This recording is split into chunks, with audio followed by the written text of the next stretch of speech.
अस्सलाम वालेकुम मेरे प्यारे प्यारे व्यूवर्स यूट्यूब फैमिली। आज हम अच्छाई और बुराई के बारे में हदीस किताब के हिसाब से बयां करेंगे। हमारे प्यारे नबी ने फरमाया कि मैंने आप लोगों को अच्छाई बांटने के लिए दी, और आप लोग कितना उस अच्छाई को बांटते हो और कितना खुद में बुराई लाते हो। इसके फ़ायदे और अच्छाई के फ़ायदे और फजीलत और बुराई के नुकसान। हमारे प्यारे नबी ने फरमाया कि तुम नबी पाक सल्लल्लाहु अलैहि वसल्लम के साथ अगर कोई गलत सलूक करता था तब भी वो चुप रहा करते थे। अगर उनके साथ कोई बेईमानी किया करता था तब भी वो चुप रहा करते थे। दुनिया में कितने नबी और भी अल्लाह ने भेजे। हमारे प्यारे नबी को इतना बड़ा मर्तबा दिया कि दोस्त, अपना प्यारे से प्यारा नबी, अल्लाह ने इतना बड़ा दर्जा दिया। सब्र का फल बहुत मीठा होता है। सब्र करने वालों के साथ खुदा होता है। सब्र करने वालों के साथ दुनिया नहीं होती है। ये बात आप जान लीजिए, सब्र करने वालों के साथ दुनिया नहीं होती है।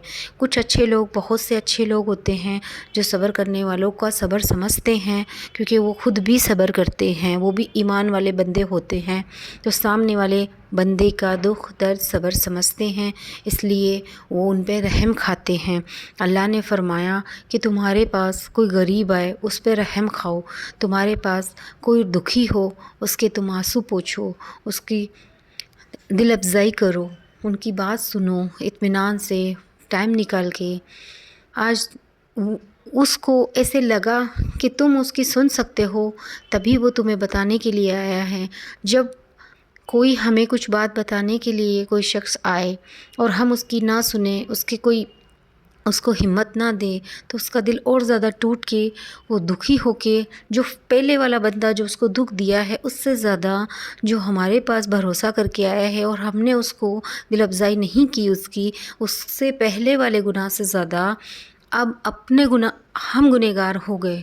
हमारे लिए उसके दिल से बद्दुआ निकलेगी।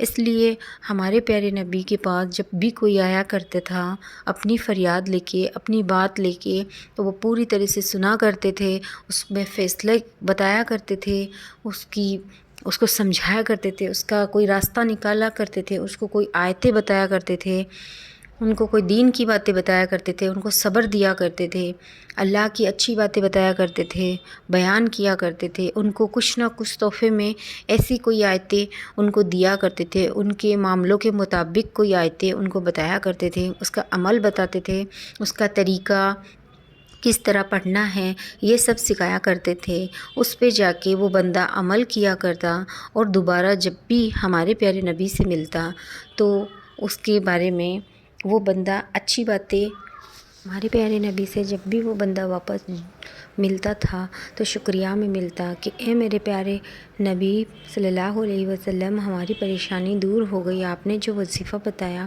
तो मेरा भी बोलने का मतलब यही है कि हम प्यारे नबी की तो कुछ भी एक ज़र्रे जितनी भी होड़ नहीं कर सकते, लेकिन उन्होंने जिस तरह हमारे लिए दीन उतारा है वैसे चल तो सकते हैं। कोई गरीब, कोई परेशान आपके पास, अगर आप मेरे वॉइस सुन के यहाँ तक मेरी वॉइस सुन लिए हैं तो आपका बहुत बहुत शुक्रिया। आगे से ज़्यादा अच्छी बात शेयर कीजिए। अगर आपके पास भी अल्लाह ने दिया है तो आपके पास कोई मजबूर परेशान बंदा आए तो आप उसकी हो सके, चाहे बातों को लेके, चाहे समझाने से लेके, चाहे कोई पैसे, खाना, किसी भी चीज़ को लेके मदद करने की ज़रूरत पड़े तो आप ज़रूर कीजिए। आप ज़रूर कीजिए। और कोई बीमार हो तो उससे मिलने आप ज़रूर जाइए। हमारे गुनाह, बीमार से मिलने जाने के लिए हमारे गुनाह कम होते हैं। हमें उस चीज़ का एहसास होता है कि अल्लाह का शुक्र है, अल्लाह ने हमें तंदुरुस्ती दी, अब तक यहाँ तक तंदुरुस्ती दी। अल्लाह हमें हमारे गुनाह माफ़ करे और अल्लाह हमें शिफ़ा दे। और कब्र का एहसास होता है, आखिरत का एहसास होता है, बीमारी का एहसास होता है, ईमान और भी मजबूत होता है। इसलिए बीमार से मिलने जाया करो, हो सके जितना। अब मजबूरों को, परेशान इंसानों की मदद किया करो।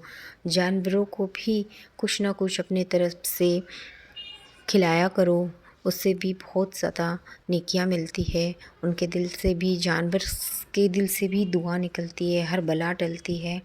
तो मेरा आप लोगों से ये वीडियो शेयर شکریہ میرا ویڈیو دیکھنے کے لیے. Thanks for watching. آپ شیئر ضرور کر دیں.